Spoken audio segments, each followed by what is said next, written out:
North Carolina Vinyl Picker coming to you on Tuesday. This is my midweek show, and this might not load till sometime tonight, overnight. So I thought I'd go ahead and get this thing on the road here. Today we're going to talk about, this is the part 2 to my show on Sunday. We're going to do Prog Rock through the years 1967, 1978. We're going to go through those years. I'm going to tell you my favorite albums from those years, and some of those are going to be your favorite as well. Then we're going to pull 5 concert tickets, and if I get time, I'll give you a shout out, old goat. That's my old goat there. That's my boy. You're doing a good job. Keep it up. And old Stoner, yeah. And Tony too from the trunk, yeah. Ken Holston, yeah. L.E., yeah. You know who you are. Those my favorite shows there. And Rachel out there, if she watches. Hi, Rach. How you doing? I'm setting up my new boom mic. Get this thing. I'm getting it all hooked up. Getting it all ready to roll. Yeah, I've got to figure out how to do it, though. You know? I guess you just go on YouTube and you figure it out. So let's get right into it. Should we pull the concert tickets first? Save them for last. I think I'll save them for last because I've had a lot of people say, hey, Art, when are you going to pull more concert tickets? Well, I'm going to pull 5 tonight. We've already ran my gator for a minute and a half, so let's get into these records. Let's start with 1967. That's the first time I remember listening to music back then, and I believe it was Sgt. Pepper. So Pepper was kind of like the beginning of prog rock, right? It's conceptual art, prog rock. But for 67, I picked this one, November the 10th, 1967. Days of Future Past, coming in at 1967. That was the one I picked.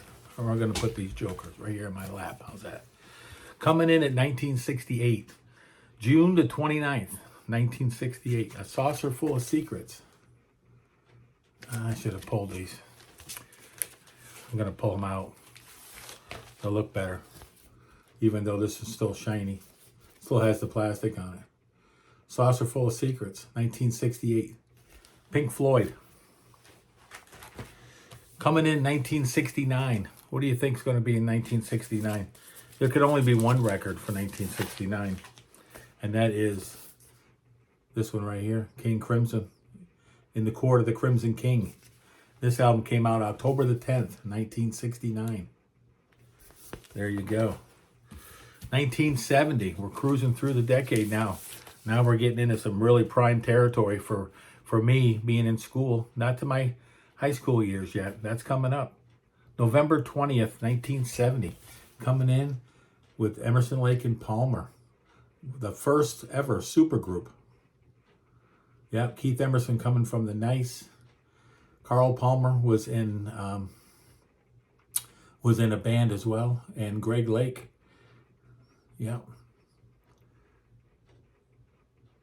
just an awesome band. When they all got together, it was just unbelievable.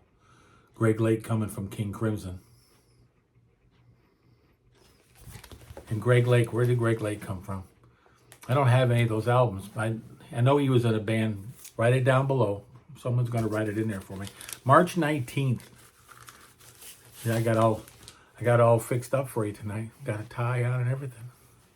Special. This is a special show. March 19th, 1971. Has to be Aqualung.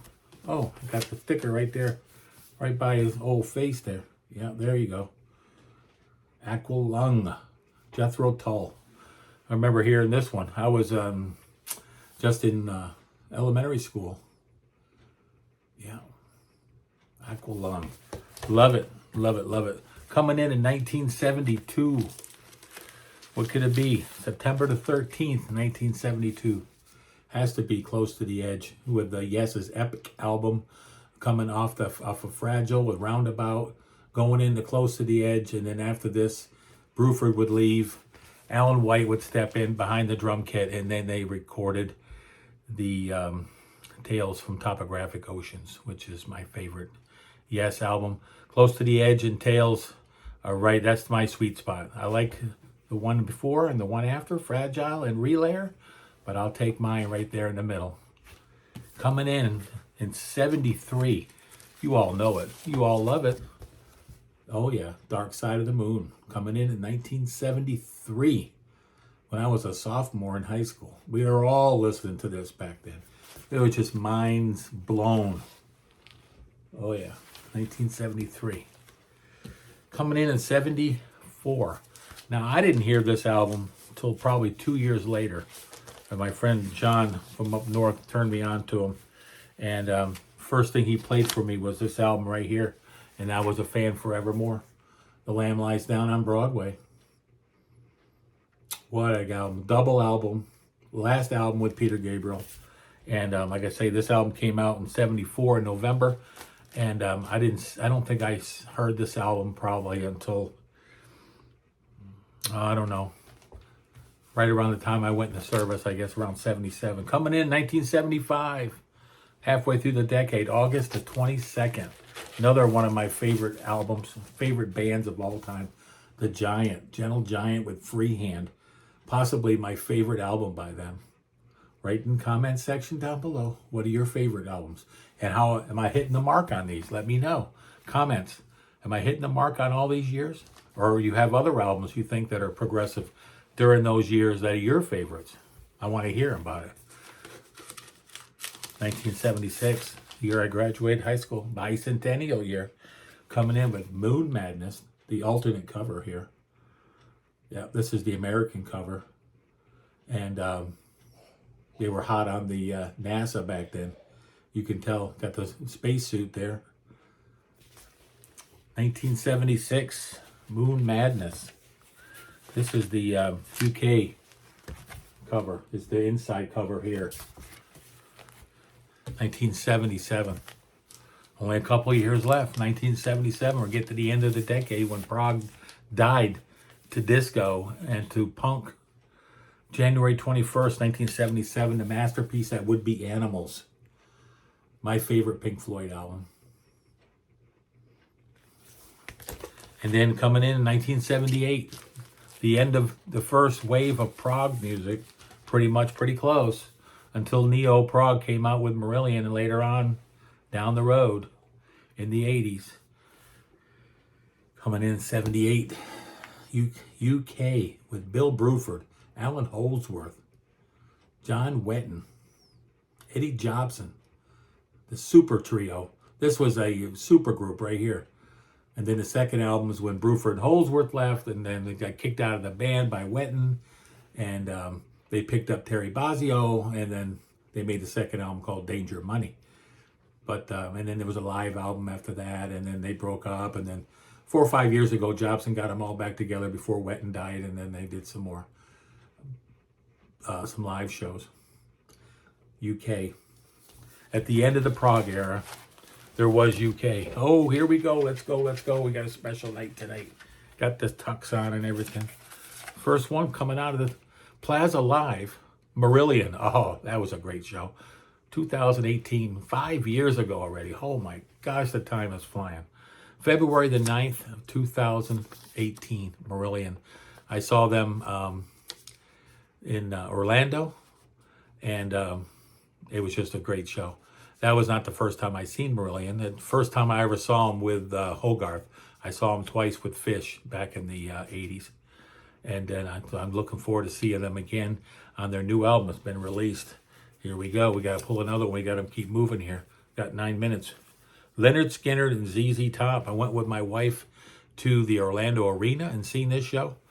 We did not stay for ZZ Top.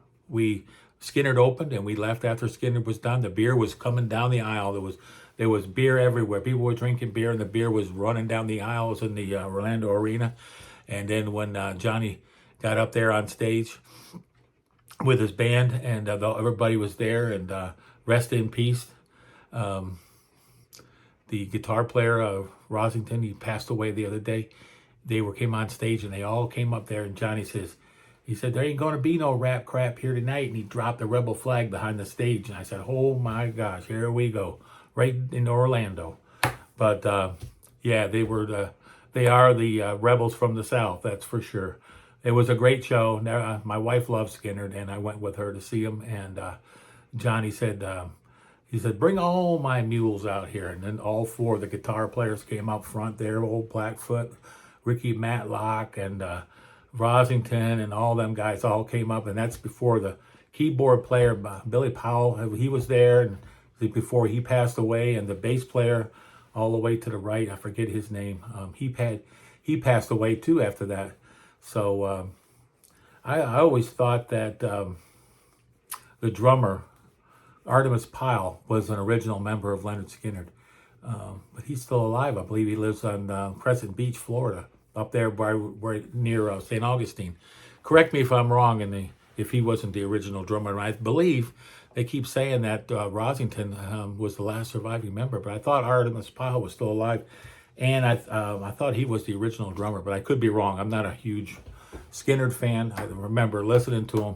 I listened to him quite a bit. Okay, that's number 3. Number 4, Celtic Women. I've seen them twice. This one here was in 2015. This is when I seen them in Jacksonville, Florida with my daughter. Great show. She loved it. Made her happy. Took my wife there a few years ago for her birthday. Second time I saw them.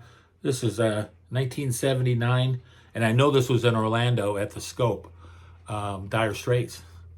And this album was when Communique came out, and Mark Knopfler was a great night, great show. I think I went by myself. I don't think anybody was with me. And I remember there was another band that played, I think, with them. But Dire Straits were probably headliners then, but I don't know who opened for them. It's not on the ticket. I could check it out. That's 1, 2, 3, 4. Ooh, one more. We got one more. Man, we're cruising in 12 minutes. We got to end this joker because I only got 25 meg. You know, I try to make these 10 minutes. John Shear presents the Straubs. Oh my gosh. $5.71 was the ticket. That's the amount. And this was on December the 4th, 1976. Yeah, that's the year I was right after I graduated high school, not long after. And I seen the Straubs, and it was on the Deep Cuts album, which was after their run of Ghost and Hero and Heroine and everything, and Grave New World. But it was a great show. I got to see Dave Cousins, the only time I ever saw the Straubs. I've been a fan ever since. I was a fan before I went to the show in '76, and I'm still a fan to this day, and that was a long time ago. $5.71. You can't even park for that anymore. Okay, so that's all I got for tonight. I got all dressed up for y'all. Hope you enjoyed the show. And it was Prog Rock Through the Years. Let me know in the comment section down below how much you enjoyed the show. Let me know in the comment section down below if you have other artists for those years that you thought that album was a little stronger or you liked it better. Subscribe to me and hit the bell. That way you'll know the next time the North Carolina Vinyl Picker is on with a show for you. And then today is, it's going to be Wednesday here soon. This weekend, I'm going to have all my new picks. I already got one thing in the mail. So I'm going to be showing you that. And I'm going to be going back to that honey hole that I just talked about the other day. I'm going to go back there and I'm going to hit them again. I'm going to hit them hard, and I'm going to grab about 10 of them out of there. And I'm going to bring those to the table on Saturday. So you'll see some more of those $3 records that I shouldn't have left, but I did because I didn't want to spend that much money. But sometimes people say, hey, and that North Carolina Vinyl Picker, he's cheap. I said, well, if you buy, when you find them, you got to find them. And they're getting harder and harder to find. And you know that out there. All you peeps say, you do. Little Billy over there. Mary in the corner over there. Yep. And Jerry. Yep. All you people know that records are getting harder and harder to find in the wild. And when you find a honey hole, you got to grab them because everybody's out looking for records these days. Okay, 14 minutes. I've rambled on long enough. Support them troops out there. Y'all have a great rest of your week. And I'll be seeing you on Saturday or Sunday. One of those 2 days, you're going to be seeing the North Carolina Vinyl Picker. So we'll talk to you soon. Bye for now.